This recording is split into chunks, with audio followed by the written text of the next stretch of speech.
하나님 말씀 룻기 2장입니다. 룻기 2장 17절로 23절에 있는 말씀 저와 여러분이 교독하겠습니다. 룻이 밭에서 저녁까지 줍고 그 주운 것을 떠니 보리가 한 에바쯤 되는지라. 그것을 가지고 성읍에 들어가서 시모에게 그 주운 것을 보이고 그 배불리 먹고 남긴 것을 내어 시모에게 드리매 시모가 그에게 이르되 오늘 어디서 주었느냐 어디서 일을 하였느냐 너를 돌아본 자에게 복이 있기를 원하노라. 룻이 누구에게서 일한 것을 시모에게 알게 하여 가로되 오늘 일하게 한 사람의 이름은 보아스이니이다. 나오미가 자부에게 이르되 여호와의 복이 그에게 있기를 원하노라. 그가 생존한 자와 사망한 자에게 은혜를 베푸기를 그치지 아니하도다. 나오미가 또 그에게 이르되 그 사람은 우리의 근족이니 우리 기업을 물을 자 중 하나이다. 모압 여인 룻이 가로되 그가 내게 또 이르기를 내 추수를 다 마치기까지 너는 내 소년들에게 가까이 있으라 하더이다. 나오미가 자부 룻에게 이르되 내 딸아 너는 그 소녀들과 함께 나가고 다른 밭에서 사람을 만나지 아니하는 것이 좋으니라. 이에 룻이 보아스의 소녀들에게 가로 있어서 보리 추수와 밀 추수를 마치기까지 이삭을 주우며 그 시모와 함께 거하니라. 아멘. 본문 말씀을 가지고 비교급 인생에서 최상급 인생으로라는 제목으로 하나님 말씀을 증거하겠습니다. 요즘 사람들을 보면 욱하는 기분으로 실수를 저지르는 경우가 점점 많아지고 있는 것 같아요. 요즘을 일컬어서 사람들이 분노의 시대라고 말합니다. 그냥 국민들이 서로 나누어져서 싸우고 있는 그런 분노의 시대, 욱하는 기분으로 행하는 시대인 것 같아요. 그렇게 욱하는 마음으로 행하고는 사람들은 보통 환경 탓을 하지만 정말 그 일을 들여다보면 환경 때문에 그런 실수를 저지르는 것이 아니라 자기 내면의 마음의 문제고 그 사람의 신앙의 문제가 대부분이에요. 미국의 유명한 링컨 대통령이 있죠. 링컨 대통령에게는 보내지 않은 편지가 아주 많았다고 그래요. 대통령을 하면서 얼마나 화나는 일이 많이 있겠어요. 순간적인 감정으로 썼던 편지들인데 마음을 좀 가라앉히고 다시 읽어보면 도저히 보낼 수가 없는 그런 편지였다는 거예요. 그래서 써놓기만 할 뿐 보내지 못한 편지가 그렇게 많았다고 말합니다. 말도 조심해서 해야 되고요. 욱 할 때는 좀 입을 다물어 주는 게 좋습니다. 우리가 시험에 빠지는 것도 마찬가지예요. 원인이 결코 외부에 있지 않고 자기 자신을 제대로 다스리지 못한 내부의 문제 때문에 시험에 빠지는 거예요. 이 시대에 저마다 자기 말을 하며 화를 내는데 어쩌면 죄악의 습성대로 욱하며 사는 게 이 시대의 대표적인 모습이 아닌가 이런 생각이 들어요. 여러분, 우리는 고난이 올 때 어떻게 해야 될까요? 파도가 일지 않는 바다가 없듯이 우리 인생들도 고난이 없는 인생이 없어요. 어떤 이들은 파도가 일어나면 파도를 원망하고 모든 것을 포기하지만 어떤 이는 그 파도를 이용해서 파도 타기를 하잖아요. 배가 앞으로 나아가려면 파도를 잘 타야 돼요. 파도를 잘 타면 더 빨리 나아가는 거예요. 고난을 당한 인생도 마찬가지예요. 고난의 파도를 잘 타기만 하면 생각지도 못하는 열매를 맺게 되는 거죠. 저는 목회를 하면서 여러 사람이 당하는 다양한 고난들을 봤어요. 저도 때로는 고난을 극복합시다라는 설교를 하는 설교자이지만 저 자신도 숱한 고난 가운데서 몸부림을 쳤던 사람이에요. 그러면서 고난에 대한 몇 가지 답을 내놓아 봤어요. 밤이 깊을수록 새벽은 점점 가까워진다는 답이에요. 아무리 고난에 짓눌려도 조금만 생각을 바꾸어 보면 고난의 밤이 깊으면 소망의 새벽이 가까이 왔다는 걸 알게 되는 거예요. 또 고난에 대한 답은 때때로 고난이 우리의 인생의 지름길이 될 때가 많았다는 거예요. 산을 오르다 보면 좀 지름길로 가려고 하면 일반적인 길보다 잡초나 돌멩이가 더 많고 험난합니다. 그래서 우리도 지금 내가 가는 길이 좀 힘들고 험하다면 그 길이 지름길일 가능성이 아주 높습니다. 인생의 지름길은 힘들고 땀을 흘려야만 제대로 된 지름길이라는 거예요. 저도 중국에서 사역하면서 정말 많은 고난을 당했어요. 그 어느 선교사보다 많이 잡혀갔어요. 제일 많이 잡혀간 선교사가 중국 역사 일의 허드슨 테일러예요. 그 사람은 내지 선교회하면서 7번을 잡혀가서 고초를 겪었습니다. 저는 77번 잡혀갔어요. 중국 역사 일에 저만큼 많이 잡혀간 사람이 없어요. 잡혀간 게 자랑은 아니에요. 고난이라는 거예요. 그런데 그 고난이 오히려 인생의 지름길일 경우가 많다는 거예요. 그래서 그런지 한국에 나온 지 7년이 넘었는데도 교회가 든든히 서가고 유아 세례 받겠다고 나오고 유아 세례의 매뉴얼들, 어떻게 세례 신청서를 쓰고 어떻게 세례 증서를 줄 것인가에 대한 것도 하나님께서 알려주시는 거예요. 아무 문제가 없죠. 오히려 더 좋은 결과로 나와지는 걸 보게 돼요. 여러분, 때때로 고난은 우리 인생의 지름길이 된다는 거예요. 또 하나의 답은 고난 없이는 인생의 기쁨도 없다는 거예요. 생각해 보세요. 모든 것이 평탄하고 모든 것이 다 있다면 그게 무슨 의미가 있겠어요? 내가 힘들게 일하고 내가 내 돈으로 차도 좀 장만하고 내가 내 돈으로 집도 장만하면, 집안 가재도구들을 장만하면 얼마나 기쁘겠어요. 그런데 부모가 차 턱 사주고 부모가 집 턱 사주고, 그 뭐예요 그게 의미가? 그 인생의 의미를 한번 살펴보면 아무 의미가 없어요. 돈이 편하게는 합니다. 근데 의미는 없어요. 내가 수고하고 땀 흘려 하나씩 만들어갈 때 귀한 것도 알고 나중에 그게 기쁨이 되는 거예요. 그게 행복이죠. 고난에 대한 또 하나의 답은 육체적 고난 속에 영적인 성숙이 오더라는 거죠. 고난이 없는 성숙한 신앙? 불가능합니다. 적당한 고난은 주님의 은혜가 머무는 통로가 되는 거예요. 우리 한국교회는 고난이 별로 없어요. 맨날 힘들다는 게 돈 없어서 힘든 거 이런 거 갖고 힘들다고 그래요. 중국 교회 가보세요. 얼마나 고난이 많은지 몰라요.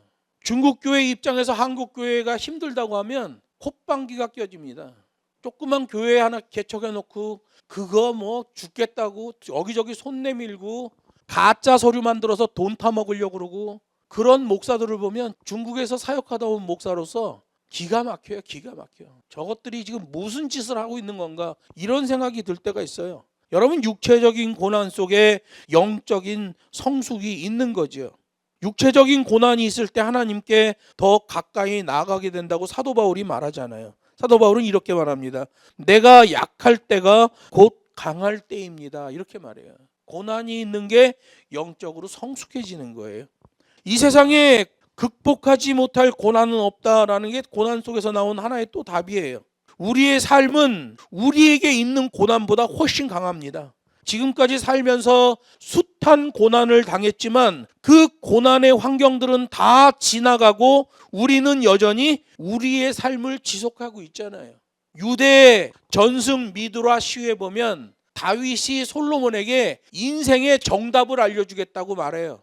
그리고 말합니다. 내가 너에게 인생의 정답을 알려줄 테니 가서 반지 세공사를 데려와라 그래요.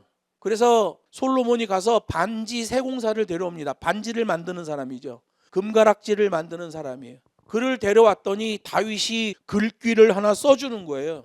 이 또한 지나가리라. These too shall pass. 이 또한 지나가리라. 솔로몬이 그 반지를 낀 거예요. 힘들고 어려울 때마다 아버지가 가르쳐준 그 교훈을 보는 거예요. 이 또한 지나가리라. 여러분, 고난이 나를 죽일 것 같지만 시간이 지나 보면 그 고난의 시간, 고난의 환경은 어느새 나를 통과해서 지나갔어요. 나는 여전히 내 삶을 영위하고 있는 거예요. 그래서 고난에 대한 답이 5가지가 나오는 거예요. 밤이 깊을수록 새벽은 점점 가까워진다. 때때로 고난이 인생의 지름길이 될 때가 있다. 고난이 없이는 인생의 기쁨도 없다. 육체적인 고난 속에 영적인 성숙이 있다. 이 세상에 극복하지 못할 고난은 없다. 여러분은 어려움이 오면 처음에는 좀 극심한 고통이 나타납니다.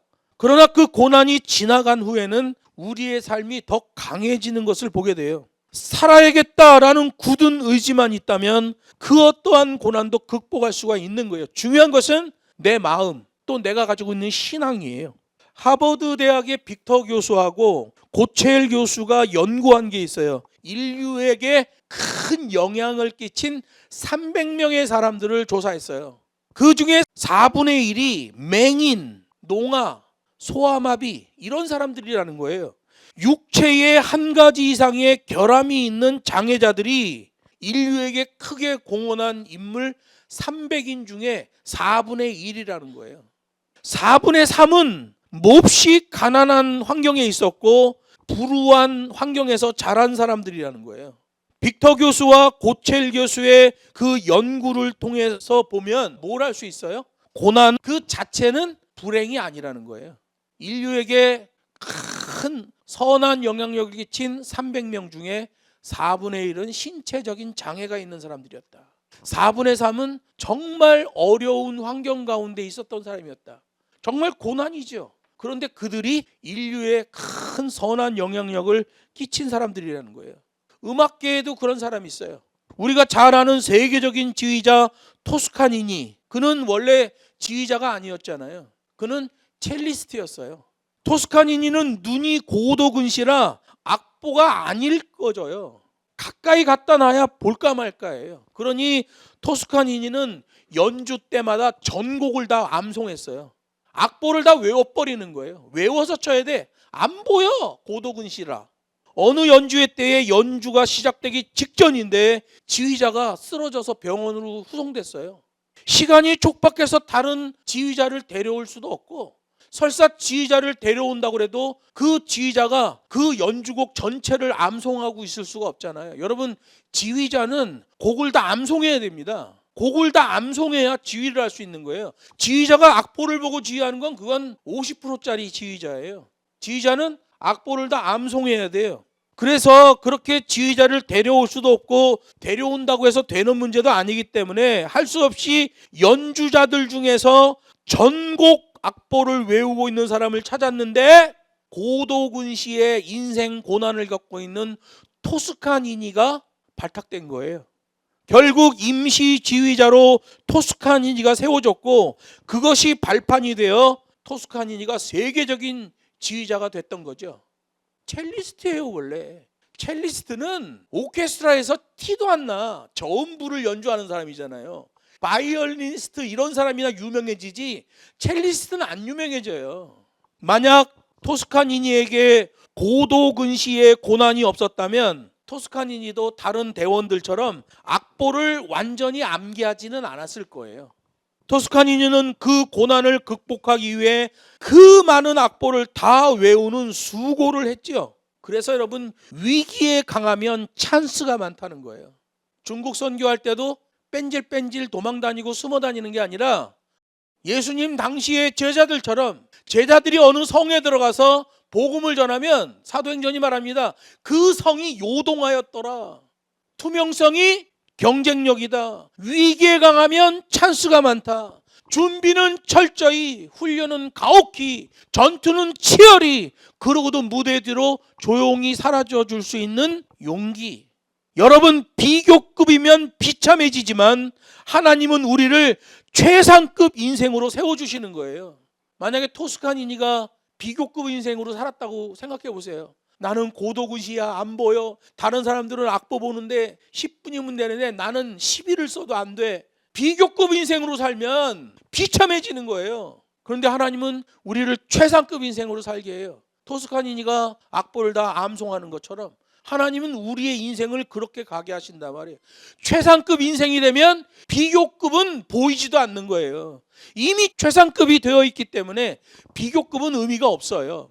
하나님이 우리를 이 온 우주보다도 귀한 자로 세우겠다고 말씀하셨어요.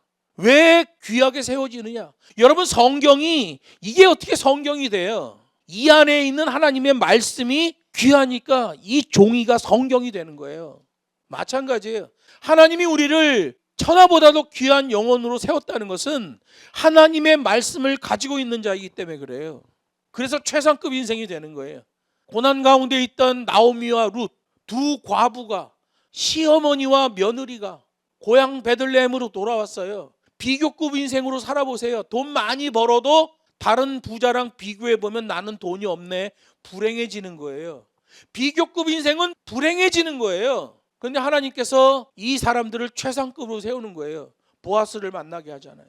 비교급 인생에 빠졌던 나오미는 사람들한테 말합니다. 나를 달콤한 인생이라 말하지 말고 나를 쓴맛 나는 인생 마라라고 불러달라. 이렇게 말하는 거예요.